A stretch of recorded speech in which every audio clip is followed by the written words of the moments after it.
Si quelque chose m'arrive, faites écouter ceci. Voilà comment commence le dernier enregistrement de Prince Rogers Nelson.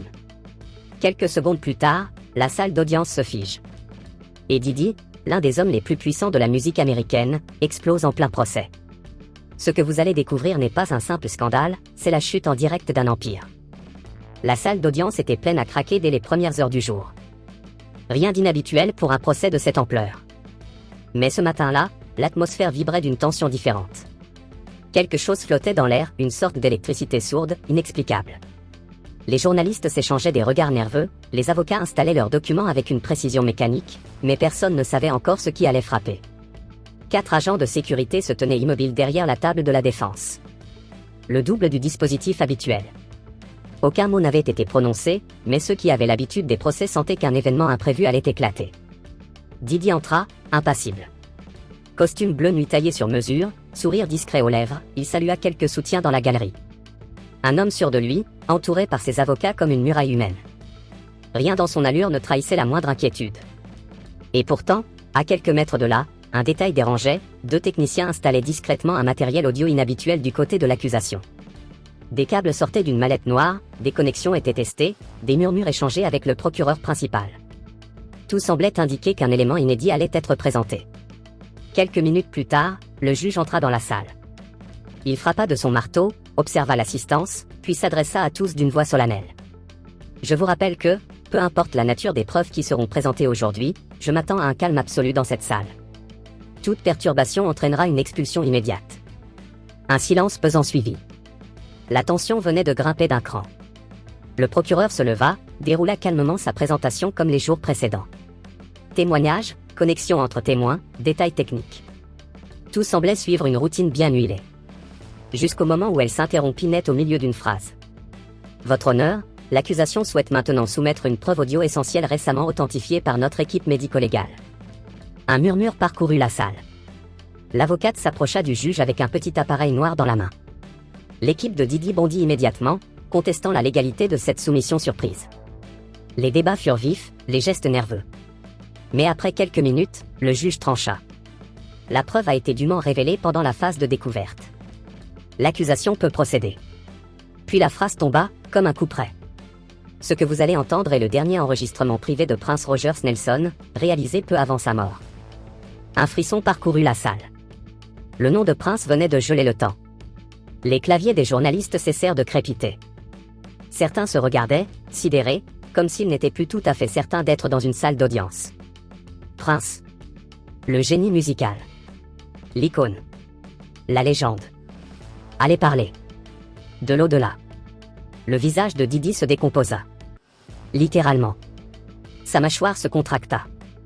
Ses yeux se figèrent. Son avocat principal posa instinctivement une main sur son bras. Mais Diddy ne réagit pas. Il fixait l'appareil que le procureur connectait à l'amplificateur de la salle comme s'il y voyait sa propre condamnation. Puis la voix de Prince résonna, pure, cristalline. Je fais cet enregistrement parce que je ne sais plus à qui faire confiance. Une femme dans le public se couvrit la bouche. Plusieurs personnes retinrent leur souffle. Ce n'était pas le prince flamboyant des scènes. C'était une voix posée, grave, secrète. Une voix qui confiait. Une voix qui dénonçait. Et les mots s'enchaînèrent, précis, terriblement précis. Prince commença à nommer. Des lieux. Des dates. Des personnes. Il décrivit des soirées dans les villas de Diddy à Miami, dans les Hamptons. Les mêmes soirées que plusieurs témoins avaient évoquées dans leurs témoignages précédents. Mais cette fois, c'était différent. C'était lui, Prince, qui confirmait. Depuis l'au-delà. Ce qui se passe à ces soirées n'est pas juste immoral. C'est criminel. J'ai vu comment ils opèrent. Qui est impliqué? Qui souffre? Chaque mot semblait gifler Diddy en pleine figure. Son corps rigide semblait incapable de réagir. Il ne clignait plus des yeux. Sa respiration devint visible, lourde, saccadée. L'un de ses avocats tenta un murmure à l'oreille. Aucun mouvement. Il était figé, comme figé dans une terreur qu'il ne pouvait masquer. Et Prince continua. Il décrivit une soirée en décembre 2015. Il cita des invités. 2 célébrités connues, qui avaient pourtant nié publiquement leur présence. Il raconta ce qu'il avait vu à l'étage. Des pièces privées. Des comportements inavouables. Tout correspondait exactement à ce que le procureur avait annoncé en ouverture du procès. Le juge lui-même, pourtant habitué aux procès les plus fous, s'était penché légèrement, concentré, fasciné. Puis, un instant déchirant. Je lui ai parlé. Je lui ai dit que ça devait cesser. Il a ri et m'a dit de m'occuper de mes affaires si je voulais continuer à travailler dans cette industrie. Le procureur fit pause. Silence total. Chaque regard se tourna vers Didi. Plus aucun masque. Plus de façade. Son teint était pâle. Ses mains tremblaient. L'un de ses avocats glissa un dossier jaune devant lui, pour tenter de masquer son visage du jury. Trop tard. Tout le monde avait vu. Ce n'était plus un simple enregistrement. C'était une détonation. Un assaut. Un aveu impossible à contester. Prince, dans sa voix la plus intime, venait de faire voler en éclats la défense savamment construite de Didi. Et le pire, c'est que personne ne pouvait lui répondre. On ne contre-interroge pas un fantôme. On ne fait pas taire un mort. Didi semblait vaciller. Comme un homme au bord du précipice. Puis vint un détail que personne n'attendait. Ce que vous allez entendre provient du coffre-fort privé de Prince. Il a lui-même enregistré ces mots comme une forme d'assurance, au cas où.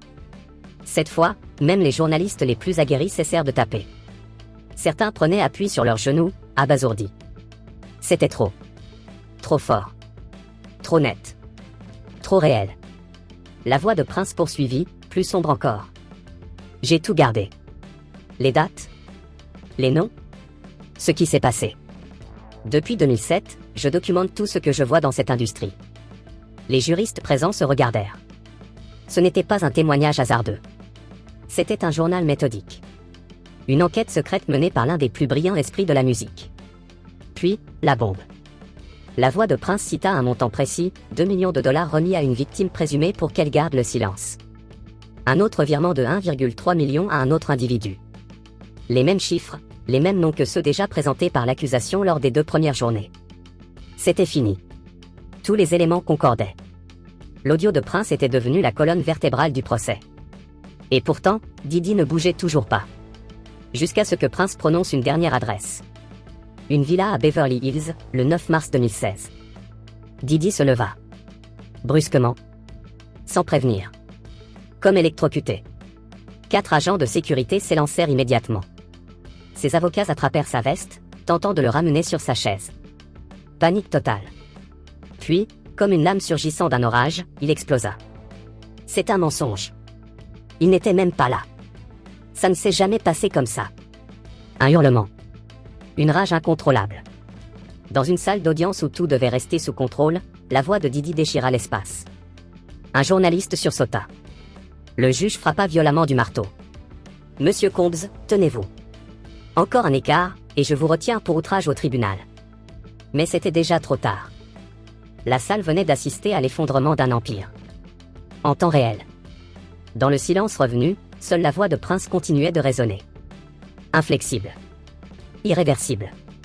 Didi, désormais rouge écarlate, haletait comme un homme pris au piège. Ses épaules montaient et descendaient à un rythme alarmant. Même les jurés ne pouvaient détacher leurs yeux de lui. 3 d'entre eux l'observaient intensément, analysant chaque réaction, chaque tremblement. Les dégâts étaient faits. Et rien, absolument rien, ne pourrait les effacer de leur mémoire. Les avocats de Didi, visiblement désorientés, se concertèrent à la hâte. L'un d'eux se leva. « Votre honneur, nous demandons une suspension d'audience de 15 minutes afin de consulter notre client. » Mais le juge ne céda pas un centimètre. Requête refusée. L'audience continue. Et je vous prie de garder votre client sous contrôle. Le coup était brutal. Ces avocats, habitués à des privilèges, venaient de se faire fermer la porte par un magistrat qui avait clairement compris leur panique. De l'autre côté, l'équipe du procureur restait stoïque. Professionnelle. Mais derrière les visages fermés, un éclat subtil trahissait une satisfaction froide, leur piège venait de fonctionner exactement comme prévu.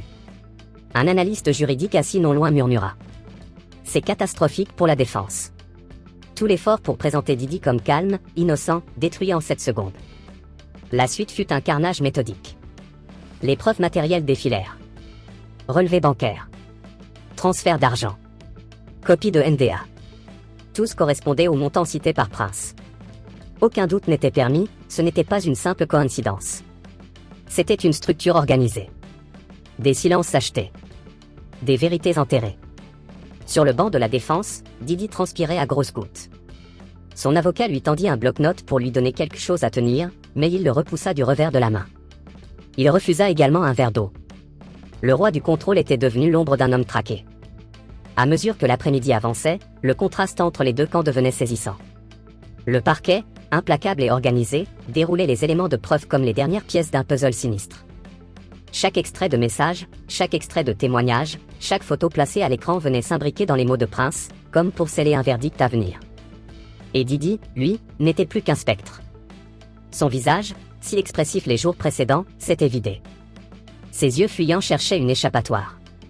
Mais il n'y en avait plus. Pas ici. Pas maintenant. Le coup de grâce arriva juste avant la fin de la séance. Dans un dernier sursaut désespéré, l'équipe de Didi déposa une motion d'urgence pour faire retirer l'enregistrement de Prince du dossier. Motif, preuve potentiellement manipulée, impossible à authentifier vu que l'auteur est décédé. Mais les experts présents dans la salle n'y crurent pas une seconde. C'est une manœuvre désespérée, glissa l'un d'eux à son confrère. Ils savent qu'ils sont cuits. D'autant que la stratégie du parquet avait été limpide, implacable, chirurgicale. Rien n'avait été laissé au hasard. Pas même le timing de cette bombe. Pendant des mois, ils avaient attendu. Préparé. Ils avaient analysé les anciens comportements de Didi en procès. Repéré que son calme apparent commençait à vaciller après 48 heures. Et ils avaient placé l'explosion exactement au moment où sa vigilance serait la plus basse. Tout, du montage audio jusqu'à la posture du procureur au moment de jouer l'enregistrement, avait été répété à huis clos. Plusieurs fois. Un employé du tribunal révéla que même les pauses avaient été chorégraphiées. Il ne voulait pas juste convaincre le jury. Il voulait marquer l'histoire. Et ils y étaient parvenus. Quand la salle d'audience se vida enfin ce soir-là, un sentiment étrange planait dans les couloirs. On aurait pu croire à de la stupeur. Mais c'était plus profond que ça. C'était une bascule. Une certitude silencieuse venait de s'installer chez tous ceux qui avaient assisté à la scène, quelque chose de fondamental venait de se briser pour Didi. Et il n'y aurait pas de retour en arrière. Les visages des deux équipes juridiques suffisaient à raconter cette vérité. Du côté de la défense, chaos, coup de téléphone frénétique, page feuilletée en urgence, regard perdu. Du côté du parquet, calme olympien, dossier rangé méthodiquement, quelques sourires retenus échangés entre avocats. Ils n'avaient plus rien à prouver. Ils savaient que le public et le jury venaient d'assister à la chute en direct d'un titan. Un expert légal confia à une journaliste. C'est ce moment que les gens retiendront. Quand Didi a perdu le contrôle, en direct, face à une voix qu'on ne pouvait plus faire taire. Et c'était bien là la force ultime de cette manœuvre, le témoin parfait, que rien ni personne ne pouvait salir ou faire taire. Prince.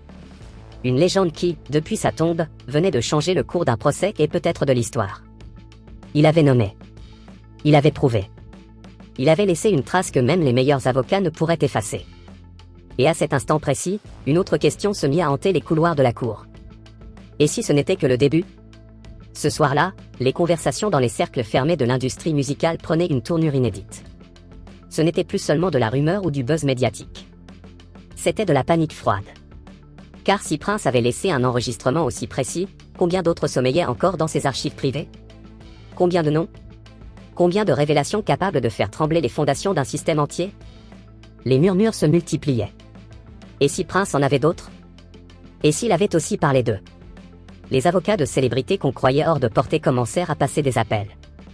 Certains artistes, jadis proches de Didi, désactivaient discrètement leurs réseaux sociaux ou modifiaient d'anciens posts. D'autres se mettaient à l'abri. Non pas parce qu'ils étaient coupables, mais parce que leur simple association avec le nom Didi devenait un fardeau. Dans les rédactions des médias américains, c'était l'ébullition. Les chaînes d'infos reprogrammaient leurs soirées pour diffuser en boucle les images de l'explosion de Didi, les croquis de l'audience, les commentaires d'experts. Et dans toutes les rédactions, une seule obsession, que contenait encore le coffre de Prince. Pendant ce temps, dans le camp de la défense, c'était la débâcle. L'équipe juridique de Didi, pourtant réputée comme l'une des plus puissantes du pays, semblait en pleine implosion stratégique. Certains membres étaient vus quittant le bâtiment tête baissée, d'autres enfermés des heures dans une salle isolée à faire défiler des heures de texte, à tenter désespérément de démonter un témoignage qu'ils ne pouvaient ni interroger, ni réfuter. Car c'est bien là le piège diabolique du parquet, ils avaient transformé Prince en une arme de vérité indestructible. Et comme si cela ne suffisait pas, le lendemain matin, un nouveau rebondissement attendait les observateurs les plus aguerris. Les médias avaient à peine eu le temps de digérer le choc que déjà, une rumeur enflait dans les couloirs du tribunal, une seconde bande pourrait exister. Une autre déclaration de Prince, encore plus longue, encore plus explicite, encore plus dangereuse. Rien n'avait été confirmé. Mais il suffisait d'un murmure pour rallumer la fièvre dans les rangs de la presse. Et au sein de l'équipe de Didi, c'était la panique absolue. Des sources internes révélèrent que plusieurs réunions d'urgence avaient eu lieu entre les avocats, les gestionnaires d'images et des responsables de crise. On parlait de tout, changer d'équipe, revoir la stratégie, plaider l'instabilité émotionnelle, attaquer l'authenticité de l'audio. Mais rien ne tenait. Car chaque mot de Prince avait déjà imprimé sa marque dans l'esprit des jurés. Et le jury, justement, semblait transformé. La veille, certains prenaient encore des notes sans trop d'émotion. Désormais, tout s'était suspendu à la moindre preuve. Plusieurs observateurs notèrent que 2 jurés avaient les yeux rougis. Une autre semblait figée, le regard vide, comme si elle repassait la voix de Prince en boucle dans sa tête. Même les proches de Didi dans la salle avaient changé d'attitude. Certains ne revenaient plus. D'autres, comme s'ils voulaient effacer leur proximité, s'asseyaient au fond, le regard fuyant. Le clan s'effritait. Et pourtant, ce n'était que le 3e jour du procès.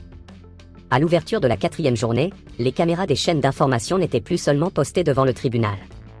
Elles étaient partout. Sur les toits, dans les voitures, à l'arrière des motels voisins. Le monde voulait voir. Comprendre. Assister à la chute éventuelle de l'un des hommes les plus puissants de l'industrie musicale.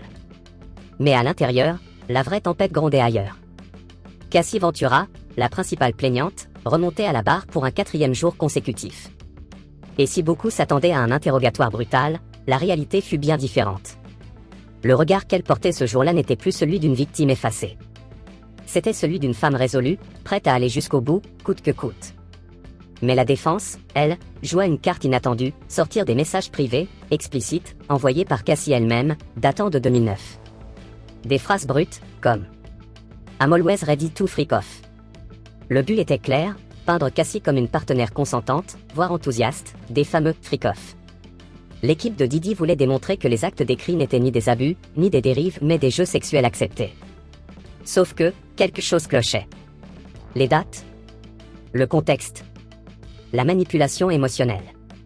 Tout trahissait une époque où Cassie, encore très jeune, cherchait désespérément à plaire à un homme qui dominait son univers. Un pouvoir qu'il exerçait avec une habileté clinique. Et surtout, ces messages dataient du début de leur relation. À une époque de fascination, de séduction, de confusion. Pas celle des abus systématiques, des menaces, des pressions insidieuses qui avaient suivi. Même certains jurés fronçaient les sourcils devant cette stratégie de défense douteuse. Plusieurs analystes juridiques évoquèrent une tactique à double tranchant, tenter de discréditer Cassie en l'humiliant, mais risquer de provoquer l'effet inverse de la compassion. Et le public, lui, ne s'y trompait pas. La suite prit une tournure encore plus intime, presque inconfortable. La défense s'engagea sur un terrain glissant, démontrer que la relation entre Didi et Cassie n'était pas basée sur la contrainte, mais sur une jalousie réciproque, un attachement obsessionnel, un amour tordu, certes mais partagé. Ils évoquèrent les liaisons supposées de Cassie avec Michael B. Jordan, Kid Cudi, ou encore la présence récurrente de Kim Porter dans le cercle personnel de Didi. L'objectif ? Faire croire à une dynamique de couple tumultueuse, mais consensuelle. Où l'un comme l'autre souffrait. Où l'un comme l'autre jouait le jeu. Mais là encore, une faille apparut. Car en essayant de banaliser les freak-offs, les avocats de la défense révélèrent, sans le vouloir, l'existence d'un système codifié, organisé. Un vocabulaire, des pratiques, des lieux spécifiques. Et surtout, un déséquilibre flagrant dans les rapports de pouvoir. Cassie elle-même, interrogée sur la jalousie, admit qu'elle avait souffert du fait que Didi passait encore les fêtes avec Kim Porter et ses enfants. Une réponse humaine. Trop humaine. Qui sonna plus vrai que toutes les tentatives de la défense. Dans la salle, les familles des 2 parties étaient présentes. Et parmi elles, les plus touchées étaient sans conteste les enfants. 2 jeunes filles, assises au fond, quittèrent la salle les yeux rougis par les larmes après avoir entendu certains détails intimes. L'une d'elles était une des jumelles de Didi et Kim Porter. Le silence après leur départ fut glaçant. Et dans ce moment suspendu, tout le monde comprit une chose, au-delà du scandale, il y avait des vies brisées. Des enfants. Des maris. Des frères. Et une femme enceinte d'un 3e enfant, Alex Finn, le mari actuel de Cassie, qui assistait chaque jour au procès, silencieux, les yeux vissés sur l'écran quand les messages défilent. Il ne bronchait pas, mais tout dans sa posture hurlait la douleur contenue. Et pendant ce temps, sur les bancs du parquet, on préparait le dernier acte. L'après-midi avançait, et avec elle, la tension atteignait un nouveau sommet. Tout le monde dans la salle le sentait, quelque chose d'encore plus lourd allait tomber. Les regards se croisaient, les murmures s'éteignaient. Puis, le coup final tomba. La procureure se leva. D'un ton calme, presque mécanique, elle déclara. Le ministère public souhaite reprendre la diffusion du témoignage audio de Prince Rogers Nelson. Un souffle glacé traversa la salle. Même ceux qui croyaient avoir tout entendu savaient au fond d'eux que ce n'était pas terminé. La voix de Prince, à nouveau, s'empara de l'espace. Mais cette fois, elle avait changé. Plus posée. Plus grave. Plus résignée. Je fais cet enregistrement parce que j'ai peur. Peur de parler publiquement. Le pouvoir, ici, protège les monstres. Personne ne veut croire ce qui se passe derrière les portes closes. Et puis, les mots qui achevèrent tout. Si quelque chose m'arrive, faites en sorte que cet enregistrement soit écouté. Ce n'est pas juste pour moi. C'est pour tous ceux qui n'ont jamais pu parler. Quand le fichier s'arrêta, il n'y eut ni applaudissements, ni cris. Juste un silence absolu. Un silence pesant. Intouchable. La procureure ne dit rien de plus. Aucune autre question, votre honneur. Elle n'en avait pas besoin. Elle avait donné la parole à un fantôme. Et ce fantôme venait de livrer le témoignage que personne ne pourra jamais contredire. Les jurés restèrent figés. Aucun ne prenait plus de notes. Ils fixaient le vide. Avalés par ce qu'ils venaient d'entendre. Et Didi ? Didi n'était plus là. Pas vraiment. Son corps était présent. Mais son esprit semblait avoir quitté la pièce. Les traits tirés. Les yeux rougis. Le costume froissé. Et ce regard vide d'un homme qui sait que le pire est déjà écrit. Lorsque le juge frappa du marteau pour lever la séance, la salle ne se vida pas comme d'habitude. Il n'y eut pas de ruée vers la sortie, pas de brouhaha soudain. Non. Les gens restaient assis, pétrifiés. Comme si quitter la salle revenait à rompre un sort. Comme si, d'une certaine manière, ils venaient d'assister à quelque chose de plus grand que la justice. Un moment d'histoire. Dans les couloirs, l'atmosphère était irréelle. Les avocats de la défense, d'habitude 6 sur 2, se parlaient à voix basse, certains sans même oser croiser le regard des caméras. L'un d'eux claqua une porte. Un autre, téléphone à l'oreille, répétait en boucle, il faut trouver un autre axe, une autre voie, un recours. Mais c'était déjà trop tard. Car ce jour-là, quelque chose d'irréversible s'était produit, le renversement du pouvoir. L'image d'un Didi inébranlable, intouchable, venait de s'effondrer en direct, devant jurés, journalistes et caméras. Et ce n'était pas à cause d'un témoin vivant. Ce n'était pas un policier, ni un expert, ni même Cassie. C'était Prince. Un mort. Un homme qui avait vu, entendu, su et enregistré. Une légende qui, d'outre-tombe, avait livré le seul témoignage que personne ne pouvait manipuler, intimider, ni faire taire. Et ce témoignage allait hanter le procès jusqu'à sa dernière minute. Dans les heures qui suivirent, les chaînes télévisées réorganisèrent leur programmation. Les plateformes sociales explosèrent. Hashtag, extrait sonore, théorie, soutien, larmes, colère. Le monde entier se mit à écouter cette voix que l'industrie avait trop longtemps tenté d'enterrer. Et pendant ce temps, dans une petite pièce à l'écart, l'équipe du parquet savourait le silence. Un silence rempli d'impact. Un silence qu'ils avaient orchestré depuis des mois. Ils n'avaient pas juste frappé fort. Ils avaient frappé juste. Et ils avaient laissé le fantôme de Prince porter le coup final. Le procès reprend demain. Mais une chose est déjà claire. Rien ne sera plus jamais comme avant.